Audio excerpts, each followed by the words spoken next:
কেউ যদি আল্লাহকে আল্লাহ বলে ডাক দেয়, ও আল্লাহ বড় খুশি হয়ে যায়। সন্তান যেমন মাকে মা বলে ডাক দিলে মা খুশি হয়, সন্তান যেমন বাবাকে আব্বা বলে ডাক দিলে আব্বা খুশি হয়, ঠিক তেমনি কোন বান্দা যদি আল্লাহকে আল্লাহকে ডাক দেয় আল্লাহ বড় খুশি হয়।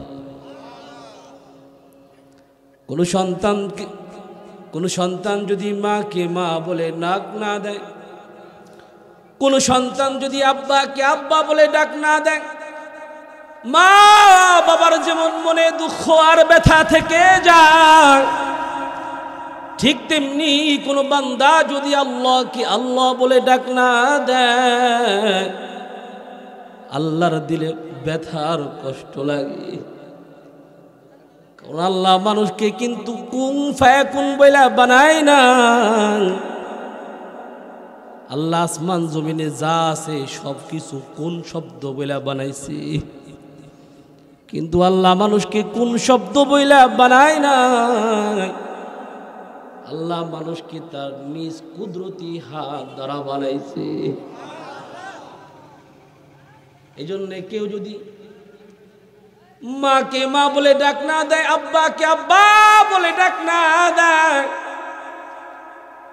মার বাবার দিলে যেমন ব্যথা, ঠিক তেমনি কেউ যদি আল্লাহকে আল্লাহ বলে ডাক না দেয় আল্লাহর দিলে ব্যথা থেকে যায়। বহুদিন পর যদি সন্তান মাকে মা বলে ডাক দেয়, ধরেন 10 বছর পর কোন সন্তান যদি মাকে মা বলে ডাক দেয়, মা ও মা সন্তানকে দূরে ঠেলে দেয় না, সন্তানকে মা তাড়ায় দেয় না, মা কিন্তু সন্তানকে বুকে জড়ায় দেয়। মা বলে বাবা এতদিন কইছিলি, কেমনি আমারে ভুইলা তুই থাকলি, আমি তোর পরে প্রতিদিন চেয়ে থাকতাম কোন সময় তুই আসবি আর আমি মাকে মা বলে ডাকবি। আয় আয় আয় আয় বাবা, বুকে আয় বুকে আয়। মা সন্তানকে বুকে টেনে নেয়, সন্তানকে আলিঙ্গন করে নেয়। ঠিক তেমনি যদি কোনো পথ ভোলা আল্লাহ ভোলা বান্দা 100 বছর পরেও যদি আল্লাহকে আল্লাহ বলে ডাক দেয়, আল্লাহ কয় বান্দা আয় আয় আয় আমার কুদরতি বুকে চলে আয়। কইছিলি তুই কইছিলি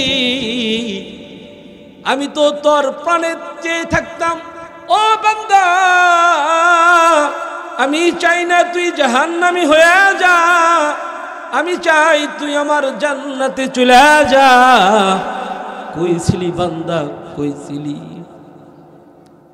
এক অগ্নি পূজারী মাজুসি 60 বছর মূর্তির সামনে মাথা ঠেকায়, সমন নামক মূর্তির সামনে 60 বছর সমন সমন কয়া ডাকে, মূর্তি ডাকের সাড়া দেয় না। মাটি দ্বারা পাথর দ্বারা তৈরি মূর্তি কি কথা বলতে পারে? আওয়াজ হয় নাই জোরে বলেন, পারে কি পারে না? মাটির মূর্তি পাথরের মূর্তি কিন্তু কথা বলতে পারে না। মূর্তি পূজারী মাজুসি 60 বছর মূর্তির সামনে মাথা নোয়ায়া সমন সমন কয়া ডাকি, কিন্তু মূর্তি কোনদিন ডাকের জবাব দেয় নাই। ঘটনা ক্রমে মুখ ফসলিয়ে সমনের স্থানে সমাদ শব্দ বের হয়েছে। বলেন তো সমাদ কার নাম? আওয়াজ হয় নাই জোরে বলেন, কার নাম? আল্লাহর নাম। আল্লাহ বলেন কুল হুয়াল্লাহু আহাদ আল্লাহুস সামাদ আল্লাহুস সামাদ। আল্লাহ হলেন অমুখাপেক্ষী, কারো মুখাপেক্ষী আল্লাহ নন। আমার আপনার মালিক আল্লাহর এক গুণবাচক সিফাতি নাম সমাদ। মাজুসির মুখ ফুসলিয়ে ইচ্ছায় না অনিচ্ছায়, অনিচ্ছায় সমনের স্থানে সমাদ বের হয়েছে। আমার আপনার মালিক কত দয়ালু। আল্লাহ বলে লাব্বাইকা ইয়া আবদি, লাব্বাইকা ইয়া আবদি। বান্দা কি চাস কি চাস, আমি আল্লাহ হাজির। ও বান্দা চা ফেলা, আমি আল্লাহ তো তোর পানে চাইছি। মাজুসি মূর্তি পূজারি 60 বছর মূর্তির সামনে মাথা ঠেকায় সমন সমন করে ডাকে, কিন্তু মূর্তি ডাকের সাড়া দেয় না। 60 বছর পর জিন্দগি ভর আল্লাহর সাথে নাফরমানি করিয়া 60 বছর পর ইচ্ছাই না তাও অনিচ্ছাই আল্লাহর নাম জবানে বের হয়েছে। আল্লাহ কয় বান্দারে আমি আল্লাহ হাজির, আয় আয় আয় আমার বুকে চইলা। মাজুসি 60 বছর পর বুঝতে পারলো আসলেই তো 60 বছর যার সামনে মাথা ঠেকায়া আমি পূজা করতেছি, ও আমার আসল মালিক না। আমার মালিক যদিও হইতো তাহলে ও আমার ডাকের জবাব দিত। ও আমার ডাকের জবাব দেয় নাই, কোনোদিন দেয় নাই। ও আমার মালিক না, আসলেই তো আমার আসল মালিক আল্লাহ। আমার মালিক তো আল্লাহ। মূর্তি পূজারি 60 বছর পর আল্লাহকে ডাক দিয়া ভাও করে আল্লাহর প্রিয় বান্দা হয়ে যায়। এক আল্লাহর ওলি 40 বছর যাবত হজ করতেছেন, কাবা ঘর তাওয়াফ করে আর লাব্বাইক আল্লাহুম্মা লাব্বাইক বলে আল্লাহকে হাজিরা দেয়। আল্লাহকে ডাকি, তার প্রতি ডাকের আল্লাহ জবাব দেয় লা লাব্বাইক। বান্দা কয় আল্লাহ আমি হাজির। আল্লাহ কয় তোর হাজিরা আমি গ্রহণ করলাম না। 40 বছর পর বুড়া হয়ে গিয়েছে, একা চলতে পারে না। এবার খাদেম নিয়ে হজে গিয়া কাবা ঘর তওয়াফ করে আর বলে লাব্বাইক আল্লাহুম্মা লাব্বাইক। 40 বছরের মাথায় লাব্বাইক আল্লাহুম্মা লাব্বাইকের জবাব আল্লাহ কি দেয় লা লাব্বাইক। বান্দা কয় আল্লাহ আমি হাজির। আল্লাহ কয় তোর হাজিরা আমি গ্রহণ করলাম না। আগে তো বুড়া একলা শুনছে, এবার একলা না, খাদে ওমো শুইনা ফেলাইছে। আল্লাহ যে বান্দার জবাব দেয়। খাদেম কয় হুজুর আপনি বলেন লাব্বাইক, আল্লাহ বলেন লা লাব্বাইক, তারপর আপনি তওয়াফ করতেছেন, আপনি কি শুনতেছেন না? আল্লাহর ওলি কয় শুধু আজকে না, 40 বছর যাবত আমি একই শব্দ শুনতেছি। আমি লাব্বাইক হাজিরা দেই, আল্লাহ কয় তোর হাজিরা আমি কবুল করলাম না। কিন্তু কি করুম, আমি ছাড়া তো আল্লাহর আরো অনেক বান্দা আছে, কিন্তু আমার তো আর কোনো মাবুদ নাই।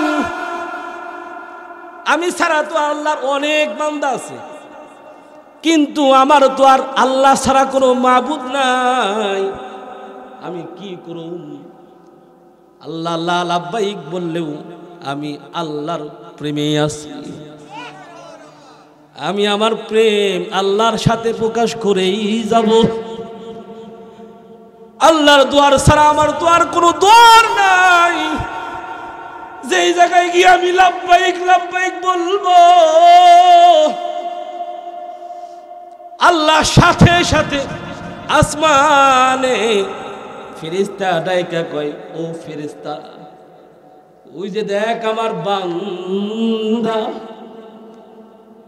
40 বছর যাবত আমাকে ডাকে, আমি ডাকের জবাব দেই না। তারপরেও আমি ছাড়া যেহেতু তার কোনো দরজা নাই, সে আমার সাথে প্রেম করতে চায়। তোরা তো বলছিলি মানুষ বানানোর দরকার নাই, ওই যে দেখ আমার বান্দা আমার সাথে প্রেম করতে চায়। আমি আমার বান্দারে কবুল করে নিলাম। আওয়াজ করে সবাই মহব্বতের সাথে মুসলমানের আওয়াজে বলেন সুবহানাল্লাহ। হয় নাই আরো জোরে বলেন সুবহানাল্লাহ। আল্লাহ কয় ফেরেশতা আমি আমার বান্দার হজ কবুল করে নিলাম। আল্লাহ এবার কয় লাব্বাইকা ইয়া আবদি। সুবহানাল্লাহ কি কালকে কইবে? আপনাদের সাথে কিন্তু আমার একটা কন্ট্রাক্ট হয়েছে, কি টাকার কন্ট্রাক্ট না। টাকা কন্ট্রাক্ট করে কোনো জায়গায় ওয়াজ করি না, কিন্তু মাগার আমাগো খাটনি বেশি, মাইনা কম। সবাই কয় হুজুর ওয়াজ ভালো হয়েছে, খুব ভালো লাগছে, আপনার ওই ফাইন। ওই দিন গত 22 তারিখ 2টা মাহফিল অটোমেটিক দিছে আমারে। আর একজনে পাগল হয়েছে আমার এনে আসতে হইব। ইরতা গেছি, যতটুকু পারছি কইছি, হ্যাঁ, কিন্তু কোনো মাইনা নাই। মাইনার জন্য ওয়াজ করি না, ভালোবাসার জন্য করি। সব কিছু কার জন্য? আওয়াজ করে বলেন কার জন্য? ওই মালিক আছে না নাই? যে মালিক বান্দার সাথে কথা কয়, ও মালিক কিন্তু আজও আছে না নাই? ও মালিককে যদি কেউ আসলেই মালিক বলে ডাকে, ও মালিক কিন্তু বান্দার সাথে আজও ডাকের সাড়া দেয়। আল্লাহু আকবার। আল্লাহ কয় ফেরেশতা 40 বছর যাবত আমার পিছনে পিছনে ঘুরে আমি পাত্তা দেই না, কিন্তু আমার দরজা ছাড়া সে অন্য কোথাও যায় না, তারা আমি কবুল করে নিলাম। ও ভাই, ওই মালিক একটু ডাক দেওয়া যায় কি যায় না? আওয়াজ করে সবাই বলেন আল্লাহু আকবার। ইয়া আল্লাহ, ইয়া আল্লাহ, সুবহানাল্লাহ, আলহামদুলিল্লাহ, লা ইলাহা ইল্লাল্লাহ, লা ইলাহা ইল্লাল্লাহ। মুহতারাম হাজিরিন, আল্লাহর দরজা ছাড়া কিন্তু আমাদের কোনো দরজা নাই, না আছে? ইদানিং আবার বহু দরজা বাড়াইছে। কেউ বাবার দরবারে যায়, বাবার কাছে জান্নাত চায়, বাবার কাছে সন্তান চায়, বাবার কাছে ধন সম্পদ চায়, আছে না নাই? আওয়াজ হয় নাই, আওয়াজে মনে হইতেছে আছে, আছে, আছে। কি কয় পেঁচ লাগছে? সন্তান দোয়ার মালিক কে? রিজিক দোয়ার মালিক কে? হায়াতের মালিক কে? ও সব কিছুর মালিক, আসমান জমিনের মালিক আল্লাহ। আল্লাহর দরজা ছাড়া আর কোনো দরজা নাই আল্লাহর জন্য। এই জন্যে কেউ যদি 100 বছর 1000 বছর পরও আল্লাহকে পাওয়ার জন্য আল্লাহকে ডাক দেয়, আল্লাহ তাকে বুকে জড়ায় নেয়, আল্লাহ দূরে সরায় দেয় না, দেয় না। আল্লাহ রসুল বলেন, আল্লাহ তাআলা হযরতে দাউদ আলাইহিস সালাতু ওয়াস সালামের কাছে ওহী পাঠালেন। আল্লাহ বললেন, দাউদ তুমি তোমার নেককার উম্মতদেরকে জানাও, তারা যেন নেকের উপর ভরসা করে বসে না থাকে। আজকে আমাদের দেশে কিছু মানুষ হজ করে আসলে তার কাছে বিরাই যায় না, কি তা কন ঠিক না বেঠে? নামাজ পড়লে নিজেকে অনেক বড় কিছু মনে করে, বেনামাজিকে ঘৃণা করে, কথা বলেন ঠিক না বেঠিক? আল্লাহ বলেন পয়গম্বর দাউদ, আপনি গুনাহগারদেরকে, আপনি নেককারদেরকে বলে দেন তারা যেন নেকের উপর ভরসা করে বসে না থাকে।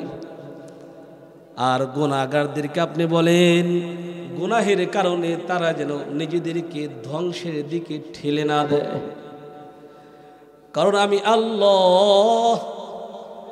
আল্লাহ যদি চাই তাহলে গুনাহগারদেরকে ক্ষমা করে আমি আল্লাহ জান্নাত দিয়ে দেব।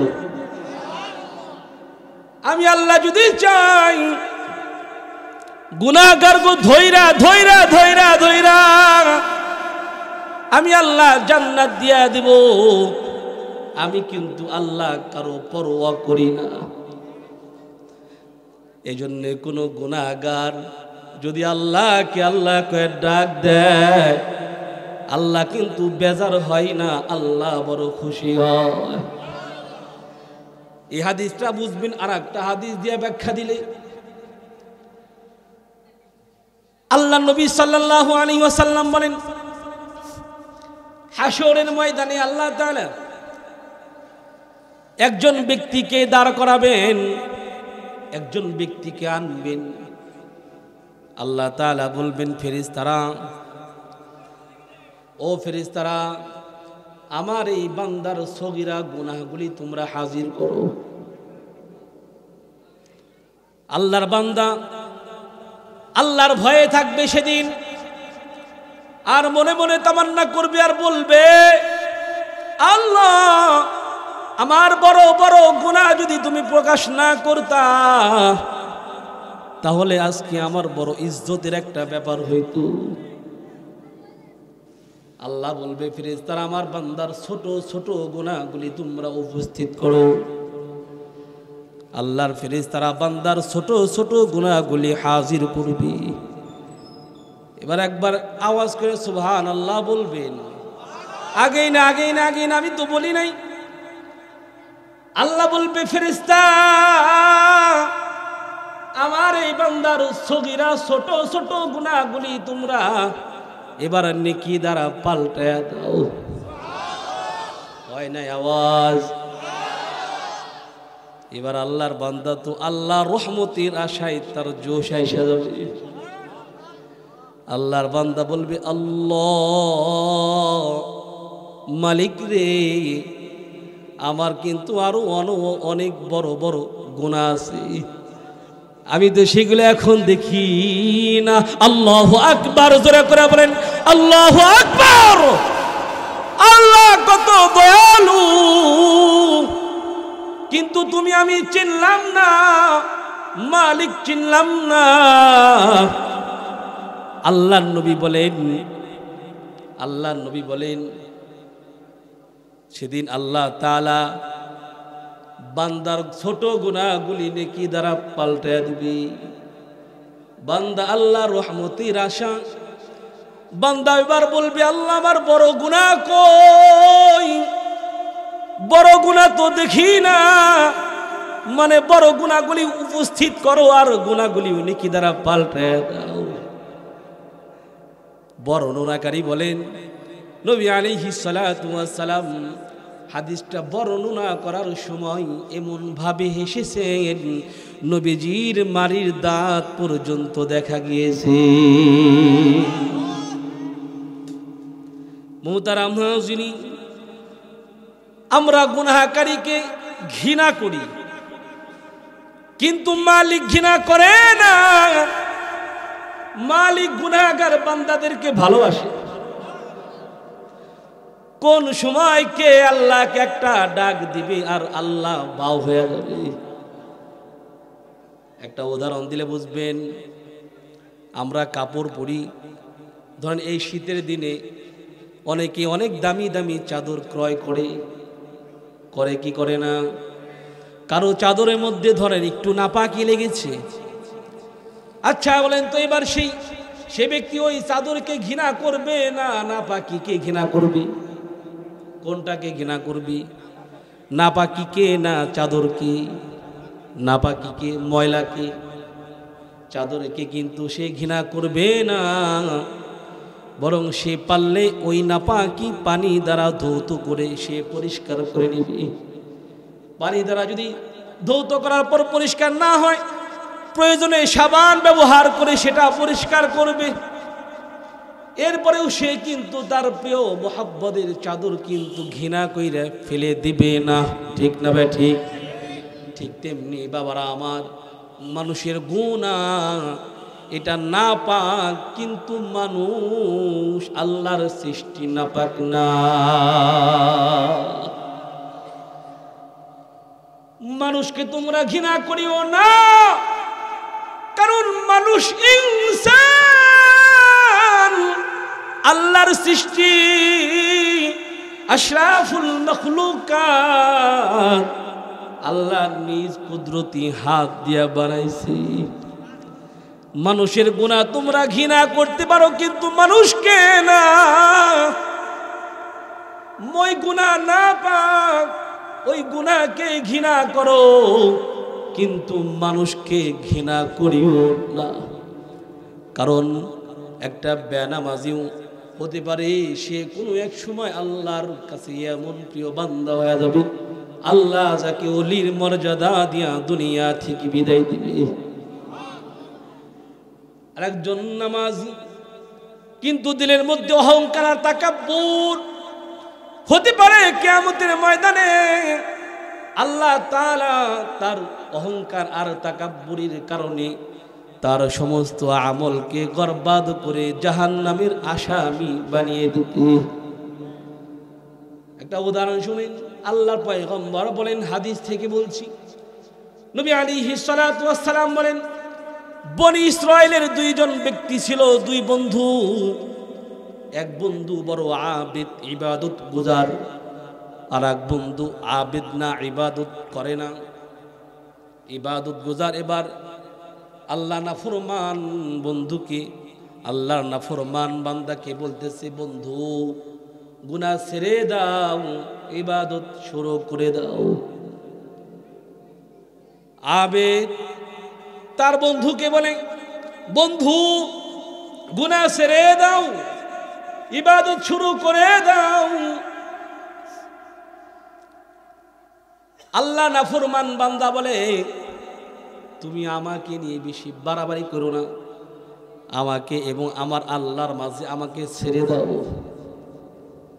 কিছুদিন পর আল্লাহ নাফরমান গুনাহ করতেছে, করারত অবস্থায় আবেদ বন্ধু বলে, বন্ধু গুনাহ করো না, গুনাহ ছেড়ে দাও। আল্লাহর বান্দা গুনাহগার বান্দা বলে, তুমি আমাকে ছেড়ে দাও, আমার আল্লাহ আর আমার মাঝে ছেড়ে দাও। এবার আবেদ ইবাদত গুজার নামাজি বন্ধু বলতেছি, তুই তো আল্লাহর জাহান্নামে যাবি, তুই কোনোদিন আল্লাহর জান্নাতে যাবি না। বলেন তো জান্নাত দেওয়ার মালিক কে? আওয়াজ হয় নাই, জোরে করে বলেন কে?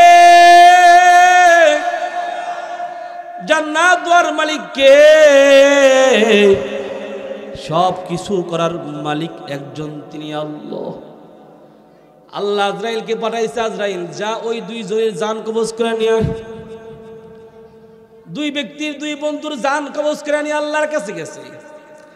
এবার আল্লাহ ওই যে তার নাফরমান বান্দা যে আল্লাহর উপর তাওয়াক্কুল করত, যদিও আল্লাহর গোলামি করত না, আল্লাহর দয়ার উপর, রহমতের উপর তার ভরসা ছিল, যদিও সে নামাজ পড়ে নাই, গুনাহ করেছে, কিন্তু মালিকের সাথে তার একটা সম্পর্ক ছিল, মালিকের উপর তার একটা আস্থার বিশ্বাস ছিল।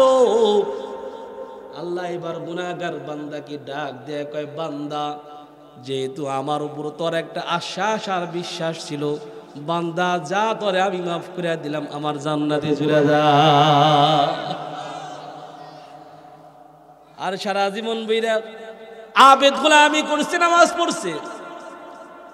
আল্লাহ ডাক দেয়, কয় এদিকে আয়, বান্দা কয় আল্লাহ কি কও? কয় তুই নামাজ পড়ছো, সব কিছু করছো ঠিক, কিন্তু তোর ভিতরে অহংকার ছিল।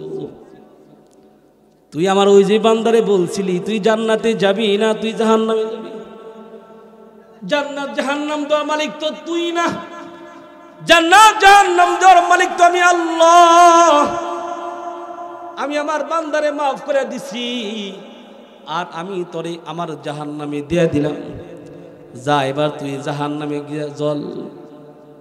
বন্ধুরা আমার, এই জন্যে আল্লাহর সাথে বান্দার প্রেম এমন এক বস্তু, আল্লাহর সাথে প্রেম, আল্লাহর সাথে মুহাব্বত কারো যদি হয়ে যায়, ও বান্দা জমিনে বৈশা বৈশা আল্লাহর সাথে কথা বলে। আর আল্লাহ তাআলা গুনাহগার বান্দাদেরকে গুনাহের কারণে ভুলে যায় না। গুনাহগার বান্দা যদি কোনো সময় আল্লাহকে আল্লাহ কয়ে ডাক দিয়া দেয়, আল্লাহ যদি কবুল করে নেয়, গুনাহগার বান্দা আল্লাহর ওলি হয়ে দুনিয়া থেকে বিদায় নেয়। মুহতারাম হাজিরিন, আমি যে ভূমিকাতে আয়াতে কারিমা পাঠ করেছি, এই আয়াতে কারিমা নাজিল হওয়ার একটা প্রেক্ষাপট আছে। আরবিতে যাকে বলা হয় শানে নুজুল, নাজিল হওয়ার শান, নাজিল হওয়ার কারণ। আল্লাহর নবীর এক চাচার নাম ছিল হযরতে হামজা, ঠিক আছে না?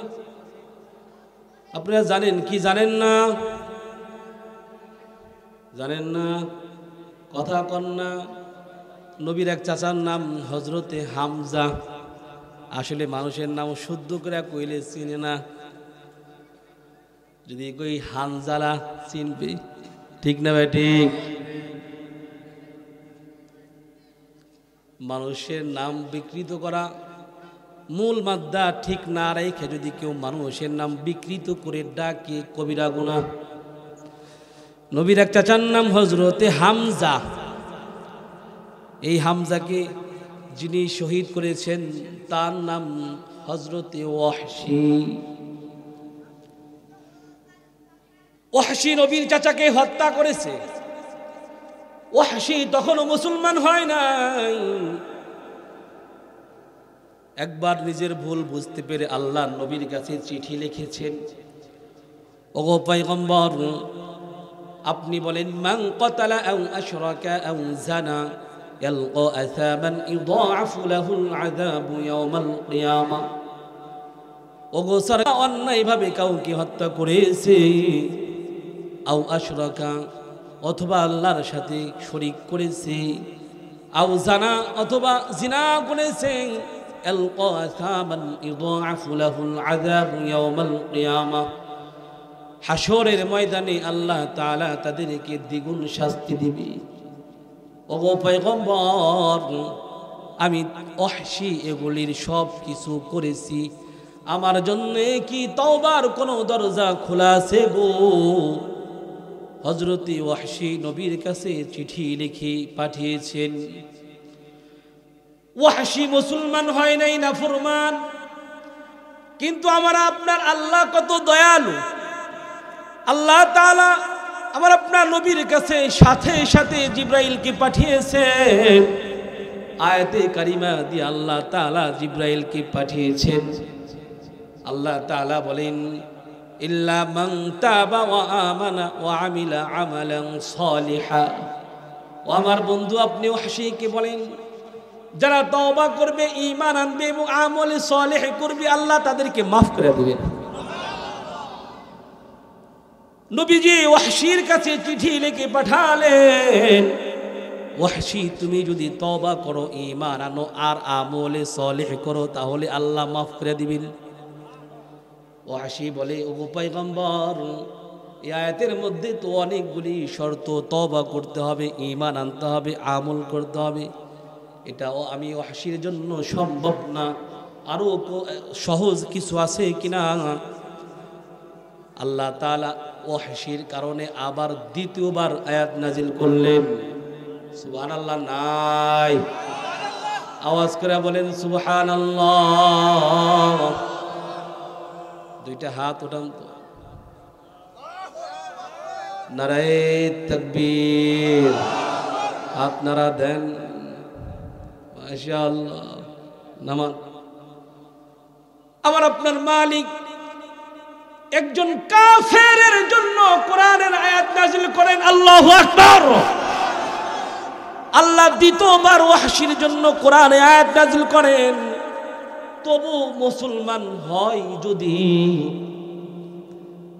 এবার আল্লাহ তাআলা বললেন, ইন্নাল্লাহা লা ইয়াগফিরু আন ইউশরাকা বিহি ওয়া ইয়াগফিরু মা দুনা যালিকা লিমান ইয়াশা।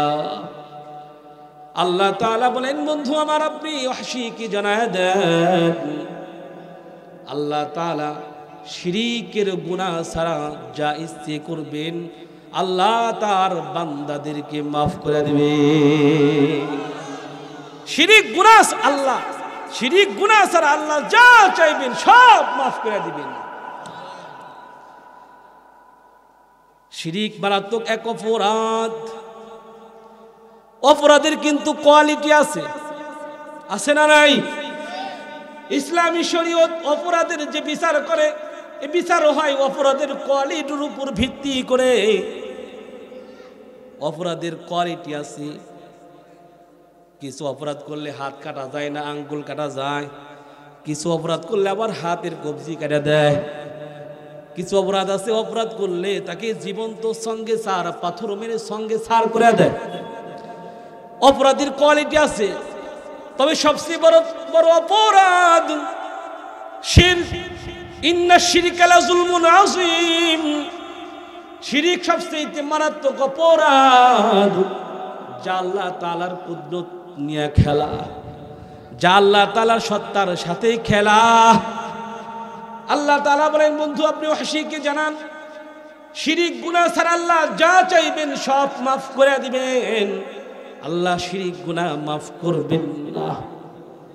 আল্লাহর পয়গম্বর লিখে ওয়াহশির কাছে পাঠালেন। ওয়াহশি এবার বলে, মনে হয় আমার তওবা নসিব হবে না। মুহতারাম হাজিরিন, সর্বশেষ আল্লাহ তাআলা নৈরাশ্যের আধারে, মানুষ যেখানে কোনো আশা করা যায় না, মানুষের আশা যেখানে শেষ, ওইখানে আল্লাহ তাআলা আশার প্রদীপ জ্বালাইলেন। অন্ধকারের ভিতরে আল্লাহ তাআলা আলোর প্রদীপ জ্বালালেন। যে আয়াত দিয়া জাতি, বর্ণ, ধর্ম নির্বিশেষে আল্লাহ তাআলা তার বান্দাদেরকে ব্যাপকভাবে ক্ষমা করার জন্য যে আয়াত নাজিল করেছেন, ওই আয়াতে কারিমাই আমি আমার ভূমিকার মধ্যে পাঠ করেছি। আল্লাহ তাআলা সর্বশেষ চূড়ান্তভাবে শুধুমাত্র ওয়াহশিকে কেন্দ্র করে আল্লাহ তাআলা तमाम পৃথিবীর গুনাহগার বান্দাদের জন্য আয়াত নাজিল করে দেন। সবাই বলেন সুবহানাল্লাহ। আল্লাহ তাআলা বলেন, বন্ধু আপনি বলেন, কুল ইয়া ইবাদিয়াল্লাযীনা আসরাফু আলা আনফুসিহিম লা তাকনাতু মির রাহমাতিল্লাহ ইন্নাল্লাহা ইয়াগফিরুয যুনুবা জামিআ ইন্নাহু হুয়াল গফুরুর রহিম। আল্লাহ তাআলা বলেন, বন্ধু আপনি বলে দেন, যারা গুনাহ করে করে নিজের নফসের উপর জুলুম করেছে, যারা গুনাহ করে করে 100 বছর, 60 বছর, 70 বছর তাম হায়াতের জিন্দেগি গুনাহ করে করে নিজেকে ধ্বংসের পথে ঠেলেছে, আপনি তাদেরকে বলেন তারা যেন আমি আল্লাহর রহমত থেকে নিরাশ না হয়। লা তাকনাতু মির রাহমাতিল্লাহ, কারণ আল্লাহর রহমত ব্যাপক। আমি আল্লাহর রহমত থেকে আমার বান্দারা যেন নৈরাশ না হয়। ইন্নাল্লাহা ইয়াগফিরুয যুনুবা জামিআ, আমি আল্লাহ হলাম আমার বান্দার সমস্ত গুনাহ ক্ষমাকারী। ইন্নাহু হুয়াল গফুর, নিশ্চয় আল্লাহ হলেন ক্ষমাকারী। আর রহিম, আল্লাহ দয়ালু, আল্লাহর দয়ার কিন্তু শেষ নাই। আল্লাহ তাআলা তার দয়াকে 100 ভাগ করেছেন। কত ভাগ? সবাই বলেন কত ভাগ? 100 ভাগ করেছেন তার দয়াকে।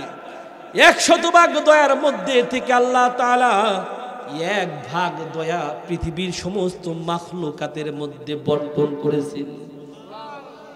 ওই 1 ভাগ দয়া থেকে আমি একটু পেয়েছি, আপনি একটু পেয়েছেন, সবাই ভাগ ভাগ করে। শুধু মানুষ না, মানুষ জিন পৃথিবীর সৃষ্টি করে যা আছে, বনের জন্তু, মাছের নিচে, পানির নিচে, পানির উপরে যা কিছু আছে, এই সব কিছুর মাঝে আল্লাহ তাআলা তার রহমতের 1 ভাগ মায়া বন্টন করেছে। 1 ভাগ মায়ার পাওয়ার এত, যার কারণে প্রেমিক প্রেমিকার জন্য আত্মহত্যা করে, প্রেমিকা প্রেমিকার জন্য আত্মহত্যা করে, মা সন্তানের ব্যথায় আত্মহত্যা করে, সন্তান মা বাবার ব্যথায় আত্মহত্যা করে। খেলার জন্য, দলের জন্য, নেতার জন্য, ফুটবলারের জন্য ভক্ত আত্মহত্যা করে। করে কি করে না? আওয়াজ হয় নাই? আল্লাহ পাকের 100 ভাগ দয়ার মধ্যে একটু পাওয়ার কারণে 99 ভাগ দয়া আল্লাহর কাছে।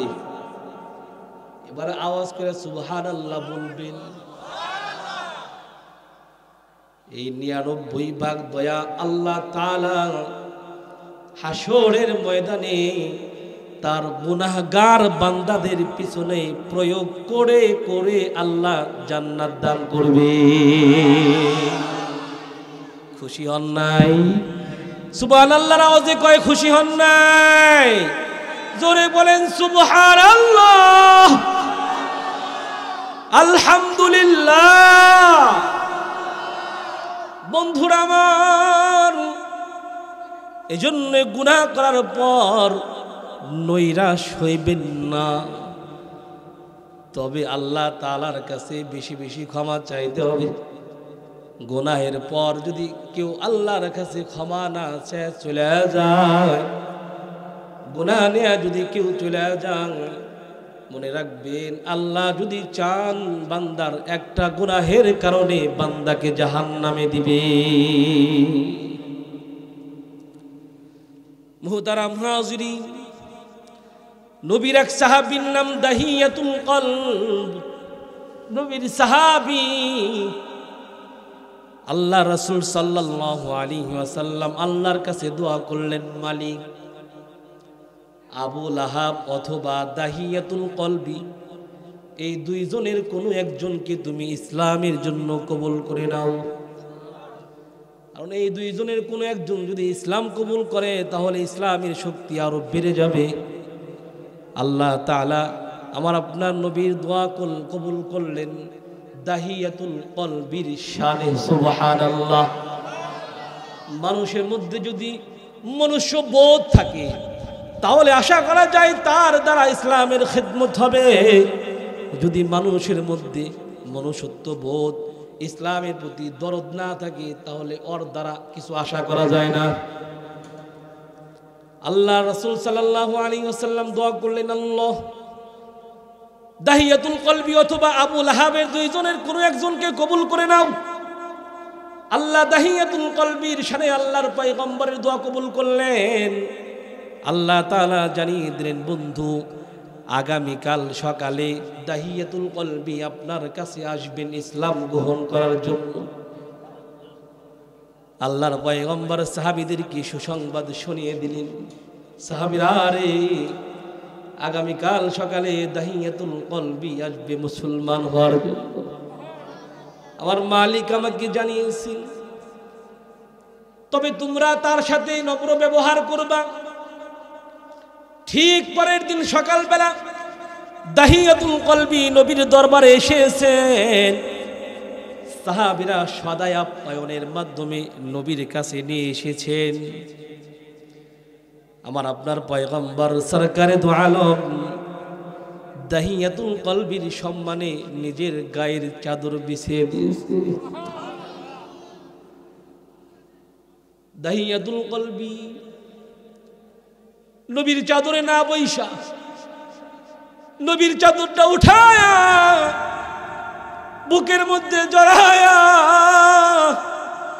চুমা খায় আর বলে পয়গম্বর এই চাদরে বসার উপযুক্ত আমি না। ইয়া রাসূলুল্লাহ, আমি এসেছি মুসলমান হওয়ার জন্য, আমাকে মুসলমান বানায় দিন। আল্লাহর পয়গম্বর তাকে মুসলমান বানালেন। মুসলমান বানানোর পর দাহিয়াতুল কলবি এবার কান্নায় ভেঙে পড়লেন। এমন কান্না, তার কান্না দেখে কে? কানতে কানতে কানতে কানতে দাহিয়া কান্নার গভীরে চলে গেলেন। দাহিয়াতুল কলবির কান্না দেখে সাহাবীরাও কান্না করে। আল্লাহর পয়গম্বর বলেন, দাহিয়া তোমাকে তো জোর করে মুসলমান বানানো হয় নাই, তুমি স্বইচ্ছায় মুসলমান হয়েছ। তুমি কাঁদো কেন? দাহিয়াতুল কলবি বলে, ইয়া রাসূলুল্লাহ, আমি স্বইচ্ছায় মুসলমান হয়েছি ঠিক, কিন্তু নবী গো আমি তো জানতে পারলাম না আমার গুনাহগুলি আল্লাহ মাফ করেছে কিনা, কারণ আমি এমন বড় নাফরমান। কিছুদিন পূর্বেও আমি আমার এক সুন্দরী রূপবতী মাসুম নিষ্পাপ বাচ্চাকে জীবন্ত কবর দিয়েছি। এভাবে আমি আমার অনেক বাচ্চাকে জীবন্ত দাফন করেছি। ইয়া রাসূলুল্লাহ, আমি তো জানতে পারলাম না আল্লাহ আমার গুনাহ মাফ করেছে। কান্নার রোল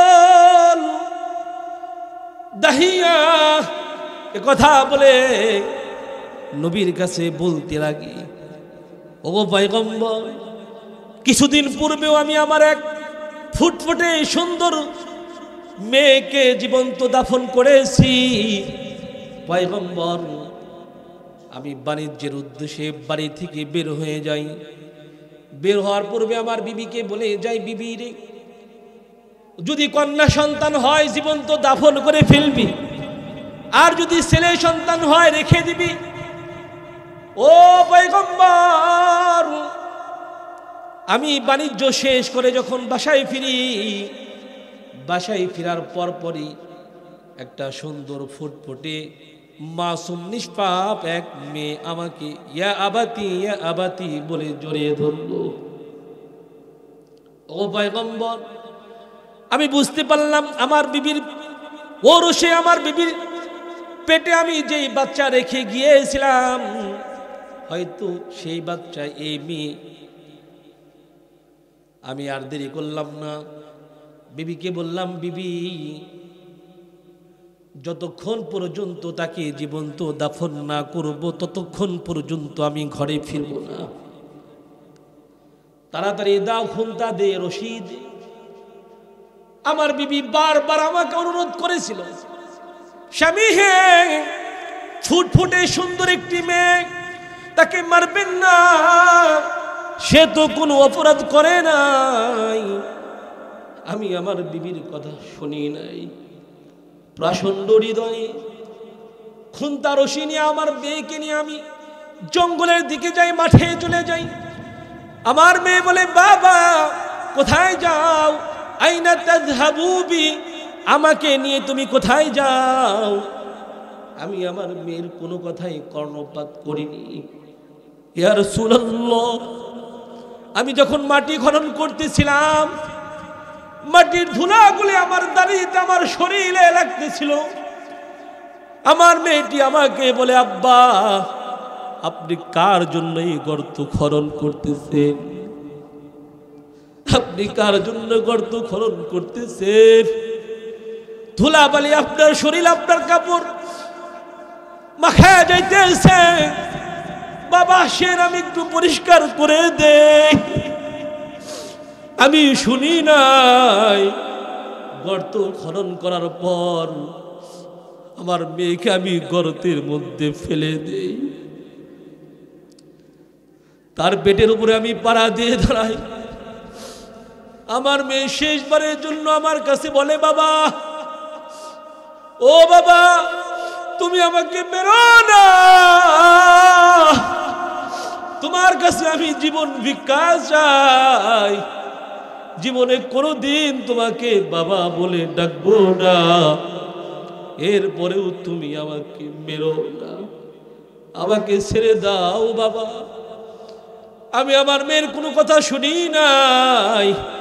ইয়া রাসূলুল্লাহ, আল্লাহর নবী গো, ফুটফুটে সুন্দর মেয়ে যাকে আমি জীবন্ত দাফন করেছি, এমন প্রচণ্ড হৃদয়ের মানুষ মনে হয় বর্তমান জমানায় নাই। নিজের হাতে নিজের মেয়েকে জীবন্ত দাফন দেয়। ওগো ইয়া রাসূলুল্লাহ, আমি তো জানতে পারলাম না আমার আল্লাহ আমার গুনাহগুলি ক্ষমা করেছে কিনা। আল্লাহ তাআলা জিবরাইলকে পাঠিয়েছেন, জিবরাইল যা আমার বন্ধুকে গিয়ে বল, দাহিয়াতুল কলবির এই অনুশোচনা, দাহিয়াতুল কলবির এই অনুশোচনা এবং তার তওবার চোখের পানির কারণে আমি আল্লাহ তাআলা তার তামাম জিন্দেগীর সব গুনাহ মাফ করে দিয়েছি। মুহতারাম নাযিরিন, এজন্য আমার আপনার আল্লাহ এমন দয়ালু আল্লাহ। আল্লাহর নবী বলেন, আত-তাইবু মিনাজ যামবি কামান লা যামবা লাহ, আত-তাইবু মিনাজ যামবি কামান লা যামবা লাহ। কেউ যদি আল্লাহর কাছে তওবা করে, আল্লাহ তাকে এমন নিষ্পাপ বানিয়ে দেয় সে যেন তার হায়াতের জিন্দেগিতে কোনো গুনাহ করে নাই। সুবহানাল্লাহ, জোরে বলেন সুবহানাল্লাহ। কেউ যদি আল্লাহর কাছে মাফ চায়, আল্লাহ তাকে নিষ্পাপ বানায় দেয়, আল্লাহ এমন নিষ্পাপ বানায় দেয়। কেউ যদি মুখে না, কেউ যদি দিলে দিলেও আল্লাহর কাছে ক্ষমা চায়, আল্লাহ তাকে মাফ করে দেয়। শুধু মাফ না, তার কারণে আল্লাহ তাআলা আসমান থেকে দুনিয়াবাসীর জন্য রহমত নাজিল করে। পয়গম্বর মুসা আলাইহিস সালাতু ওয়াস সালাম কালিমুল্লাহ, মুসা আলাইহিস সালাতু ওয়াস সালামের জমানায় ওয়ানা বৃষ্টির কারণে জমিনগুলি ফেটে চৌচির হয়েছে, গাছের পাখিরা কষ্ট পেতেছে, দুধের শিশুরাও কষ্ট পায়। মুসা নবীর উম্মতিরা মুসা নবীর কাছে গিয়ে বলে, ও পয়গম্বর কালিমুল্লাহ, আপনি একটু আল্লাহর কাছে বলেন আল্লাহ যেন একটু বৃষ্টি দেয়। বৃষ্টি না হওয়ার কারণে আমাদের ফসলগুলি নষ্ট হয়ে যাইতেছে, দুগ্ধ পশুরাও কষ্ট পাইতেছে। আল্লাহর নবী পয়গম্বর মুসা আলাইহিস সালাতু ওয়াস সালাম 40,000 উম্মত নিয়ে ইস্তিসকা নামাজ আদায় করার জন্য মাঠে রওনা হয়েছে। 40,000 উম্মত। একটা জমানা এমন ছিল যে জমানা আসমানের বৃষ্টি ছাড়া আর কোথাও পানি পাওয়া যাইত না। বর্তমানে আধুনিক সেচের কারণে বৃষ্টি না হইলেও চলে, কিন্তু একটা সময় এমন ছিল মানুষ আসমানের দিকে তাকিয়ে থাকতো কখন আল্লাহ তাআলা আসমান থেকে একটু দয়া বর্ষণ করবে। ঠিক না ভাই? ঠিক। পয়গম্বর মুসা আলাইহিস সালাতু ওয়াস সালাম বৃষ্টি নামানোর জন্য এবার আল্লাহর কাছে আল্লাহর জন্য নামাজ পড়বে। 40,000 উম্মত নিয়ে ইস্তিসকার নামাজ আদায় করে পয়গম্বর মুসা আল্লাহর কাছে হাত পেতেছেন। পয়গম্বর মুসা আলাইহিস সালাতু ওয়াস সালাম বলেন, ও আল্লাহ, ও আল্লাহ, একটু বৃষ্টি দেন, আপনার বান্দারা বৃষ্টির জন্য কষ্ট করতেছে, একটু বৃষ্টি দেন। ও আল্লাহ, আপনার কাছে যদি আমার মান আর ইজ্জত কমে যায়, তাহলে আল্লাহ পশু পাখির জন্য, দুগ্ধ পশুর জন্য আল্লাহ আপনি একটু বৃষ্টি দেন। ইয়া আল্লাহ, তাদের উসিলা একটু বৃষ্টি দেন। আল্লাহ তাআলা ওহী নাজিল করেছেন। আল্লাহ বলেন, মূসা, আমার কাছে তোমার দাম একটু কমে নাই, তবে আমি বৃষ্টি দিতেছি না কেন তুমি জানো? তোমার এই 40,000 উম্মতের মধ্যে এমন একজন গুনাহগার আছে যে 40 বছরের মধ্যেও একটা ভালো কাজ করে নাই। এমন একজন নাফরমান আছে 40 বছরের মধ্যে একটা ভালো কাজ সে করে নাই। যতক্ষণ পর্যন্ত সে ময়দান থেকে বের না হবে, আমি বৃষ্টি দিব না, তুমি ঘোষণা দেয়া দাও, সে যেন এই ময়দান থেকে বের হয়ে যায়। পয়গম্বর মুসা আলাইহিস সালাতু ওয়াস সালাম বলে, আল্লাহ, আমি তোমার দুর্বল বান্দা, 40,000 মানুষের মধ্যে আমার এই ঘোষণা পৌঁছবে না। আল্লাহ বলে, মুসা, ঘোষণা দাও, তুমি ঘোষণা দেওয়ার জিম্মাদারি তোমার, আর 40,000 বান্দার কানে কানে পৌঁছে দেওয়ার জিম্মাদারি আমি আল্লাহ। ওই আল্লাহ আজও আছে না নাই? আওয়াজ করে বলেন, আছে না নাই? ও আল্লাহ কিন্তু আজও আছেন। আল্লাহ তাআলা বলে, মুসা, তুমি ঘোষণা দিয়া দাও। পয়গম্বর মুসা আলাইহিস সালাতু ওয়াস সালাম উঁচু টিলার উপরে দাঁড়ায় ঘোষণা দেয়, কে হে নাফরমান, 40 বছরের মধ্যে তুমি একটা ভালো কাজ করো নাই, তোমার জন্য আল্লাহ তাআলা বৃষ্টি দিচ্ছেন না, তাড়াতাড়ি তুমি এই ময়দান থেকে বের হয়ে যাও, তুমি বের না হলে আল্লাহ বৃষ্টি দিবে না, তাড়াতাড়ি বের হয়ে যা, তোর জন্য সবাই কষ্ট পায়, তাড়াতাড়ি বের হয়ে যা। চোরের মন পুলিশ পুলিশ, কথা ঠিক না বেটি? কেউ যদি অপরাধ করে, অপরাধের কথা বললে তার দিলে কিন্তু ডাক মারে, ঠিক না বেটি? আর যে ব্যক্তি 40 বছরের মধ্যে ভালো কাজ করে নাই, ওর মধ্যে তো পুলিশ পুলিশ শুরু হয়ে গেছে।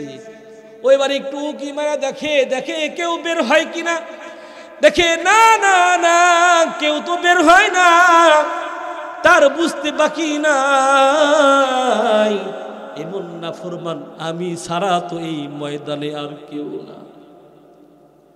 এবারে 40,000 মানুষের মধ্য থেকে আমি যদি বের হয়ে যাই, তাহলে ইজ্জতের একটা ব্যাপার। সবাই বলবে, ওই যে দেখ, ওই যে নাফরমান যেতেছে, যার কারণে আল্লাহ বৃষ্টি দেয় না, দেয় না। আল্লাহ মালিক, মালিক রে, তুমি তো ইজ্জতের মালিক, ইজ্জত দেনওয়ালা কে? ইজ্জত কিন্তু চায়া পাওয়া যায় না, ইজ্জত তোর মালিক আল্লাহ।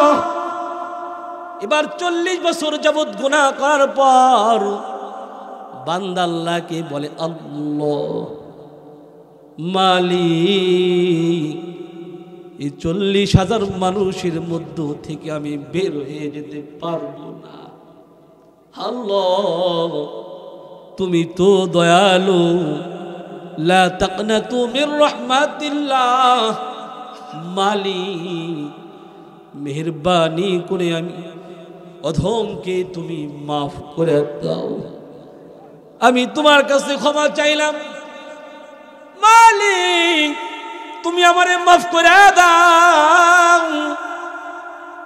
আল্লাহ তাআলা বান্দার মাপ চাইতে দেরি হয়েছে, আসমান থেকে রহমতের বৃষ্টি নাজিল করতে দেরি করে না। পয়গম্বর মুসা আলাইহিস সালাতু ওয়াস সালাম বলে, আল্লাহ কেউ তো বের হলো না, বৃষ্টি দিয়ে দিলা কারণ কি? আল্লাহ কয়, মুসা আমি যে বান্দার কারণে বৃষ্টি বন্ধ করেছিলাম ওই বান্দার কারণেই আবার বৃষ্টি দিয়েছি। যে বান্দার কারণে আমি বৃষ্টি বন্ধ করেছিলাম ওই বান্দার কারণে আমি আবার বৃষ্টি দিই। সুবহানাল্লাহ। মুসা আল্লাহকে ডেকে বলে, আল্লাহ কে তোমার এমন বান্দা মালিক যে তোমার এই একটা ডাক দিয়া ভাও করে ফেলাইলো, একটা ডাক দিয়া তোমারে ভাও করে ফেলাইলো। ও আল্লাহ তোমার সে কোন বান্দা, তাকে আমাকে একটু দেখাও না, তাকে আমি একটু দেখতে চাই। আল্লাহ কয়, না মুসা সাবধান সাবধান, 40 বছর যাবত নাফরমানি করেছে, একটা গুনাহ একটা নেকি করে নাই, একটা নেকি করে নাই, তারপরেও কিন্তু আমি আমার এই বান্দার গুনাহ আমার অন্য বান্দাদের মাঝে ফিলাস করে তাকে অপমান করি নাই। 40 বছর নাফরমানি করার পরেও আমি তার গুনাহ প্রকাশ করে তাকে বেইজ্জতি করি নাই। আজকে যখন সে আমার কাছে তওবা করেছে আর পাক সাফ হয়ে গেছে, আমি আবার বান্দারে পাক বান্দা বানায় দিয়েছি। এখন আমি আমার এই পাক বান্দারে তোমার সাথে পরিচয় করে অপমানিত করতে পারি না। আরো জোরে বলেন সুবহানাল্লাহ।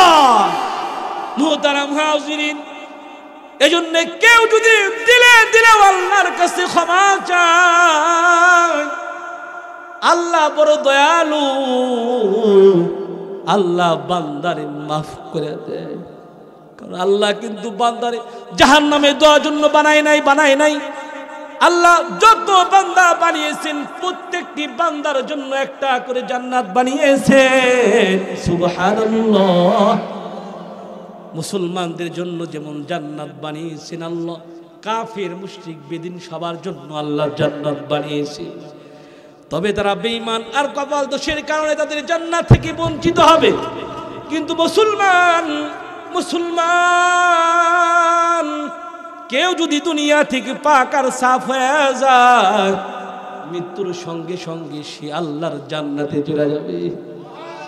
আর কোন মুসলমান যদি দুনিয়া থেকে পাক নাও হয়, ওই যে চাদরের মধ্যে না পাক লাগলে যেমন তাকে জাহান্নামে কিন্তু জ্বলতে হবে। এই জন্যে মুহতারাম হাজিরিন, বেশি দেরি নয়, সময় থাকতে তওবা করে দুনিয়া থেকে বিদায় নেওয়া। 3টি কামের সমন্বয়, 3টি কাজের সমন্বয়ে তওবা, সাথে সাথে গুনাহ পরিত্যাগ করা, এবং গুনাহের জন্য পূর্বের গুনাহের জন্য ক্ষমা চাওয়া, সাথে সাথে গুনাহকে পরিত্যাগ করা এবং ভবিষ্যতে গুনাহ না করার ওয়াদা করার সমষ্টির নাম হলো তওবা। সমষ্টির নাম কি ভাই? তওবা। আল্লাহ তাআলা আমাদের সকলকে তওবায়ে নাসুহা করার তৌফিক দান করুন। সকলেই বলেন আমিন। আল্লাহ আমাদের সকলকে কবুল করুন, আজকের এই মাহফিল কবুল করুন, সমস্ত আয়োজনকে কবুল করুক। এই গ্রাম, এই মহল্লার যত মানুষ দুনিয়া থেকে বিদায় নিয়েছেন, মাহফিলের বরকতে আল্লাহ সকলকে মাফ করুক। সকলে বলেন আমিন। ওয়া আখিরু দাওয়ানা আনিল হামদুলিল্লাহি রাব্বিল আলামিন। আসসালামু আলাইকুম।